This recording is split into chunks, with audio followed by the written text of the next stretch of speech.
انا ايه اللي يشغل بالي دلوقتي ويشغل بالك دلوقتي ويشغل بال عز ويشغل بال عمار ويشغل بالنا كلنا؟ يشغل بالنا حاجه واحده بس. ده الليفل العالي في افريقيا اللي هو بيتصنف ليفل رقم 3 في العالم. رقم 3 اللي هو السنغال. فانا هعمل ايه بقى لما اروح كاس العالم؟ وده شغل بالي بيه.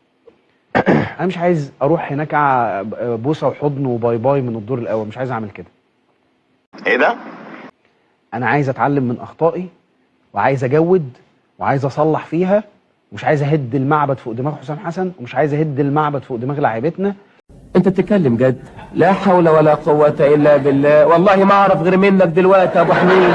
وعايز ابني فريق كويس ويبقى فيه تبعات كويسه، مش تبعات للنتيجه بتاعت النهارده تبقى سيئه. هشغل بالي قوي ببطوله كاس العالم، هشغل بالي بطريقه التفكير لبطوله كاس العالم، لكن احقاقا للحق او مش مستني حاجه ثانيه اكتر من اللي عملها منتخب مصر. كتر خيركم يا رجاله، متشكرين على مجهودكم وتعبكم. مفيش واحد فيكم احنا حاسين ان هو قصر. لا والله. وجهه نظري طبعا اللي ممكن انت تختلف معاها. وكتر خير حسام حسن ان هو عمل من القماشه ديت اللي احنا وصلنا له، وخلينا نبقى منطقيين وننزل على الارض.